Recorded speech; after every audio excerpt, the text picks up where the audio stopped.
जय हिंद। नमस्कार साथियों, कैसे हैं आप सभी लोग। उम्मीद करते हैं कि आप सभी लोग अच्छे होंगे। और साथियों, आप सभी लोग की तैयारी जो है बिल्कुल अच्छी तरीके से चल रही होगी। तो साथियों, आज की इस क्लास में हम सभी लोग जो है यूपी बीएड प्रवेश परीक्षा 2026 के लिए टॉप ऐसे इंपोर्टेड और चुनिंदे क्वेश्चन को देखेंगे जो कि आपके 31 मई के एग्जाम के लिए काफ़ी ही इंपॉर्टेंट है। तो आप इस क्लास को बिल्कुल अच्छी तरीके से लास्ट तक देखिएगा और इस क्लास में दिए जाने वाले इन सभी क्वेश्चनों को आप अच्छे से जरूर याद कर लीजिएगा, जिससे कि आप जो है अपने एग्जाम में सभी क्वेश्चन को आसानी तरीके से बना पाएंगे। तो चलिए क्लास को स्टार्ट करते हैं। उनसे पहले यदि आप इस चैनल पे पहली बार जुड़े हैं तो आप इस चैनल को सब्सक्राइब कर लीजिए और सब्सक्राइब करके ऑल नोटिफिकेशन को ऑल पे दबा के जुड़ जाइए, जिससे कि जब भी कोई नई क्लास हो सबसे पहले क्लास का नोटिफिकेशन आपके पास जो है पहुंच सके। तो आप इस चैनल को सब्सक्राइब कर लीजिए, साथ ही साथ आप जो है इस क्लास को भी लाइक जरूर कर लीजिएगा। तो चलिए क्लास को स्टार्ट करते हैं और देखिएगा क्वेश्चन क्या पूछा है। क्वेश्चन पूछा गया है कि संविधान में शिक्षा को रखा गया है। चलिए बताएंगे। ये सभी क्वेश्चन काफी इंपॉर्टेंट और चुनिंदे क्वेश्चन हैं जो कि आपके एग्जाम में 100% आपको ये सभी क्वेश्चन पूछे जाएंगे। और बताइए कि संविधान में शिक्षा को रखा गया है। तो संविधान में शिक्षा को रखे गए हैं समवर्ती सूची में। ऑप्शन सी होगा सही जवाब, समवर्ती सूची में रखे गए हैं। चलिए अगला प्रश्न देखिएगा। प्रश्न यहां पे है कि संयुक्त राष्ट्र सुरक्षा परिषद में अस्थायी सदस्यों का कार्यकाल होता है। तो संयुक्त राष्ट्र सुरक्षा परिषद में अस्थायी सदस्यों का जो कार्यकाल होगा ये होते हैं 2 वर्ष का। ऑप्शन यहाँ पे 20 सही जवाब हो जाएंगे, 2 वर्ष का होता है। चलिए अगला प्रश्न देखेंगे। प्रश्न यहाँ पे है कि यूनेस्को का मुख्यालय जो है कहाँ स्थित है। तो याद रखेंगे कि यूनेस्को का जो मुख्यालय है ये स्थित हो जाएंगे पेरिस में। ऑप्शन ए सही जवाब है, पेरिस में होगा। चलिए अगला प्रश्न देखेंगे 20। यहाँ पे 4th नंबर क्वेश्चन दिए गए हैं कि बिरजू महाराज का संबंध जो है ये किस शास्त्रीय नृत्य से है। तो बिरजू महाराज का जो संबंध है ये किस शास्त्रीय नृत्य से है। तो ये हो जाएंगे आप सभी लोगों का कथक से। ऑप्शन यहाँ पे 20 सही जवाब है, कथक से होगा। आगे देखिए अगला प्रश्न यहाँ पे दिए गए 5 नंबर कि 1 मई को मनाया जाता है, यानी कि 1 मई को क्या मनाए जाते हैं। तो 1 मई को हम सभी लोग अंतर्राष्ट्रीय श्रमिक दिवस मनाते हैं। ऑप्शन यहाँ पे 20 सही जवाब है, अंतर्राष्ट्रीय श्रमिक दिवस। चलिए अगला प्रश्न देखेंगे। प्रश्न यहाँ पे है कि भारत की सर्वाधिक एकड़ भूमि में कौन सी सफल फसल उगाई जाती है। तो भारत की सर्वाधिक एकड़ भूमि में कौन सी फसल उगाई जाती है। तो इनमें उगाए जाते हैं आपके धान। ऑप्शन सी करेंगे सही जवाब, धान उगाए जाते हैं। चलिए अगला प्रश्न देखेंगे। 7th क्वेश्चन है कि ब्रह्म समाज की स्थापना किसने की थी। तो ब्रह्म समाज की जो स्थापना किए थे, इनके स्थापना किए गए राजा राम मोहन राय के द्वारा। ऑप्शन ए सही जवाब है। चलिए अगला प्रश्न देखेंगे और प्रश्न है 8 नंबर कि पंचवर्षीय योजना की डॉप्ट रूपरेखा का अनुमोदन कौन करता है। तो पंचवर्षीय योजना की डॉप्ट रूपरेखा का अनुमोदन कौन करता है। तो इनका अनुमोदन करते हैं राष्ट्रीय विकास परिषद। ऑप्शन सी सही जवाब है। चलिए अगला प्रश्न देखिएगा। प्रश्न यहाँ पे 9th नंबर है कि 1 रुपए के नोट पर किसके जो है ना हस्ताक्षर होते हैं। तो 1 रुपए के नोट पर किसके हस्ताक्षर होते हैं। तो 1 रुपए के नोट पर जो है यहाँ पे हस्ताक्षर होते हैं वित्त सचिव के। ऑप्शन ए सही जवाब है, वित्त सचिव के। अगला प्रश्न यहाँ पे है निम्नलिखित में से सर्वोदय के प्रवर्तक जो है कौन है। तो निम्नलिखित में से सर्वोदय के प्रवर्तक कौन है। तो यहाँ पे सर्वोदय के प्रवर्तक जो है अमजद अली खां है। ऑप्शन ए सही जवाब है, अमजद अली खां। अगला प्रश्न यहाँ पे 11th है कि उत्तर प्रदेश में कौन सा प्राचीनतम विश्वविद्यालय है। तो उत्तर प्रदेश में कौन सा प्राचीनतम विश्वविद्यालय होगा। तो यहाँ पे इलाहाबाद विश्वविद्यालय होगा। ऑप्शन यहाँ पे डी सही जवाब है, इलाहाबाद विश्वविद्यालय हो जाएंगे। अगला प्रश्न देखेंगे और प्रश्न पूछा है कि विश्वविख्यात रॉक गार्डन कहाँ स्थित है। तो विश्वविख्यात रोड गार्डनर कहाँ स्थित है, तो ये स्थित होगा चंडीगढ़ में। ऑप्शन सी सही जवाब है, चंडीगढ़ में स्थित होगा। आगे देखिए अगला प्रश्न यहाँ पे दिए गए हैं 30 नंबर कि मुद्रा का क्या यहाँ पे तात्पर्य होता है। तो मुद्रा का क्या तात्पर्य होता है, तो मुद्रा का तात्पर्य होता है लाभांश। ऑप्शन सी हो जाएंगे सही जवाब, लाभांश होते हैं। आगे देखिए अगला प्रश्न यहाँ पे है कि राष्ट्रीय तेल एवं प्राकृतिक गैस आयोग का मुख्यालय कहाँ स्थित है। तो राष्ट्रीय तेल एवं प्राकृतिक गैस आयोग का मुख्यालय कहाँ स्थित है, तो इनका मुख्यालय देहरादून में है। ऑप्शन बी सही जवाब है, देहरादून में।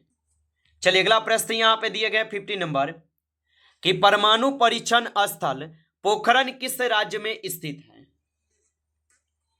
तो परमाणु परीक्षण स्थल पोखरण किस राज्य में स्थित है, तो ये स्थित हो जाएंगे राजस्थान में। ऑप्शन बी सही जवाब है, राजस्थान में होगा। चलिए अगला प्रश्न देखेंगे। प्रश्न यहाँ पे है कि कौन सा राज्य लोक नृत्य गरबा से संबंधित है। चलिए बताएंगे। और आप अभी तक इस क्लास को लाइक नहीं किए हैं तो क्लास को आप लाइक कर लीजिए। नए जुड़े आप इस चैनल पे तो चैनल को भी सब्सक्राइब करके ऑल नोटिफिकेशन को ऑल पे दबा के जुड़ जाइए, जिससे कि जब भी कोई नई क्लास हो सबसे पहले क्लास का नोटिफिकेशन आपके पास जो है पहुंच सके। तो आप इस चैनल को सब्सक्राइब कर लीजिएगा। और बताइए कि कौन सा लोक नृत्य गरबा से संबंधित है। तो 16 क्वेश्चन का सही जवाब ऑप्शन यहाँ पे जो है आपका यहाँ पे क्या हो जाएंगे, तो ए हो जाएंगे गुजरात में। ऑप्शन ए सही जवाब है, गुजरात में। चलिए अगला प्रश्न यहाँ पे है कि 52वें संविधान संशोधन का विषय है। तो 52वें संविधान संशोधन का जो विषय होगा यह दल बदल विधेयक से हो जाएगा। ऑप्शन यहाँ पे डी सही जवाब है, दल बदल विधेयक से होगा। चलिए अगला प्रश्न यहाँ पे है और प्रश्न क्या पूछा गया आपसे कि एक बिल ने जिसमें 4 भाषाओं को 8वीं अनुसूची में शामिल किया गया था और राष्ट्रपति की सहमति प्राप्त की है, और ये 4 भाषाएं कौन कौन से थे। तो ये 4 भाषा कौन कौन थी, बोडो, संथाली, मैत्री और डोगरी थी। ऑप्शन सी यहाँ पे सही जवाब है। चलिए अगला प्रश्न देखेंगे और प्रश्न है 90 नंबर कि 91वें संविधान संशोधन के तहत संसद में पारित विधेयक ने मंत्रिपरिषद के आकार को सीमाबद्ध किया है, और यह सीमा हो जाएंगे। तो ये सीमा हो जाएंगे आप सभी लोगों का संसद और राज्य विधानसभाओं का 15%। ऑप्शन बी सही जवाब है। आगे देखिए अगला प्रश्न यहाँ पे दिए गए 20 नंबर और क्वेश्चन क्या पूछा है आपसे कि उस ईरानी नगर का नाम बताइए जहां भूचाल ने ऐसी तबाही मचाई कि 20,000 लोगों से अधिक की मौत हो गई। तो याद रखेंगे यहाँ पे बॉम्ब हो जाएंगे। ऑप्शन बी सही जवाब है। चलिए अगला प्रश्न देखेंगे कि महात्मा गांधी जी की आत्मकथा का क्या नाम है। तो महात्मा गांधी जी के आत्मकथा का क्या नाम है, तो महात्मा गांधी जी के आत्मकथा का नाम माई एक्सपेरिमेंट विथ टूथ हो जाएंगे। ऑप्शन सी सही जवाब है। चलिए अगला प्रश्न देखेंगे 23 है कि नेफ्रोलॉजी में निम्नलिखित में से किसका जो है अध्ययन किया जाता है। तो नेफ्रोलॉजी में निम्नलिखित में से किसका अध्ययन किया जाता है, तो इसमें वृक्क का अध्ययन किए जाते हैं। ऑप्शन बी सही जवाब है, वृक्क का अध्ययन किए जाते हैं। आगे देखिए अगला प्रश्न यहाँ पे दिए गए 24 नंबर कि सर्वाधिक प्राचीन पुराण कौन सा है। तो सर्वाधिक प्राचीन पुराण कौन सा है, तो सर्वाधिक प्राचीन पुराण जो है यहां पे हो जाएंगे मत्स्य पुराण। ऑप्शन ए सही जवाब है। आगे देखिए अगला प्रश्न यहाँ पे 25 है निम्नलिखित में से कौन सा युग्म सही नहीं है। चलिए बताएंगे कि यहाँ पे कौन से युग्म है जो कि गलत दिए गए हैं। तो 25 क्वेश्चन का सही जवाब ऑप्शन यहाँ पे डी हो जाएंगे, हुमायूं का मकबरा इलाहाबाद में नहीं है। चलिए अगला प्रश्न देखेंगे कि डैश अपकृत कानून में एक महत्वपूर्ण मामला था और पूर्ण देवता के नियम सिद्धांत के प्रस्तुत करने का एक कारण था। तो आप बताएंगे कि यहाँ पे 26 क्वेश्चन का सही जवाब क्या है। तो यहाँ पे सही जवाब की अगर हम बात करें तो ऑप्शन ए यहाँ पे बिल्कुल सही जवाब दिए गए हैं। आगे देखिए अगला प्रश्न यहाँ पे 27 है कि चंद्रप्रभा मृगवन भारत के किस राज्य में स्थित है। तो चंद्रप्रभा मृगवन भारत के किस राज्य में स्थित है। तो ये स्थित हो जाएंगे उत्तर प्रदेश में। ऑप्शन ए सही जवाब है, उत्तर प्रदेश में है। चलिए अगला प्रश्न देखेंगे कि अर्जुन पुरस्कार जो है यह किस क्षेत्र से संबंधित है। तो अर्जुन पुरस्कार किस क्षेत्र से संबंधित है। तो अर्जुन पुरस्कार संबंधित है खेलकूद से। ऑप्शन डी सही जवाब है, खेलकूद से होगा। चलिए अगला प्रश्न देखेंगे। प्रश्न यहां पे 29 है कि भारत में कोकिला के नाम से जो है किसे का जाना जाता है। तो भारत में भारत की कोकिला के नाम से किसे जानते हैं। तो यहां पे जानते हैं हम सभी लोग सरोजिनी नायडू को। ऑप्शन सी सही जवाब है, सरोजिनी नायडू को जानते हैं। अगला प्रश्न यहां पे 30 है कि हैजा रोग से शरीर का कौन सा अंग प्रभावित होता है। तो हैजा रोग से जो है शरीर का कौन सा अंग प्रभावित होता है। तो हैजा रोग से जो है शरीर का आंत जो है प्रभावित होता है। ऑप्शन बी सही जवाब है। चलिए अगला प्रश्न यहां पे है कि राज्यसभा के सदस्यता के लिए निम्नतम आयु कितनी है। तो राज्यसभा की सदस्यता के लिए निम्नतम आयु कितनी है। तो इनके लिए निम्नतम आयु जो है आपके हो जाएंगे 30 वर्ष। ऑप्शन बी सही जवाब है, 30 वर्ष हो जाएंगे। चलिए अगला प्रश्न देखेंगे। प्रश्न यहां पे है निम्नलिखित में से कौन सा चार वेदों में शामिल नहीं है। तो कौन सा नहीं होगा। तो यहां पे इस क्वेश्चन का सही जवाब बी हो जाएंगे, सॉरी यहां पे इस क्वेश्चन का सही जवाब जो है डी हो जाएंगे, यजुर्वेद नहीं है। ऑप्शन डी सही जवाब है, आयुर्वेद नहीं है। आगे देखिए अगला प्रश्न यहां पे है निम्नलिखित में से कौन सा जैन धर्म से संबंधित है। तो निम्नलिखित में से कौन सा जैन धर्म से संबंधित है।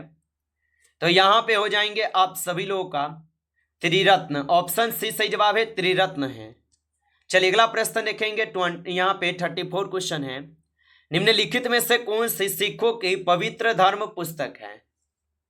तो निम्नलिखित में से कौन सी सिखों की पवित्र धर्म पुस्तक है। तो यहां पे गुरु ग्रंथ साहिब होगा। ऑप्शन बी सही जवाब है। चलिए अगला प्रश्न देखेंगे। प्रश्न यहां पे पूछे गए हैं कि राष्ट्रीय प्रतीक चिन्ह में सत्य में जयते किस स्थान पर अंकित है। तो राष्ट्रीय प्रतीक चिन्ह में सत्य में जयते किस स्थान पर अंकित है। तो ये हो जाएंगे आप सभी लोगों का सबसे नीचे। ऑप्शन ए सही जवाब है, सबसे नीचे। नमस्कार साथियों, इस क्लास में आपके टॉप 35 क्वेश्चन थे जो काफी इंपॉर्टेंट क्वेश्चन थे। साथियों यदि आपको क्लास अच्छा लगा हो तो आप इस क्लास को लाइक कर लीजिए। नए जुड़े हैं आप इस चैनल पे तो चैनल को सब्सक्राइब करके ऑल नोटिफिकेशन को ऑल पे दबा के जुड़ जाइए, जिससे कि जब भी कोई नई क्लास हो सबसे पहले क्लास का नोटिफिकेशन आपके पास जो है पहुंच सके। तो आप इस चैनल को सब्सक्राइब कर लीजिएगा।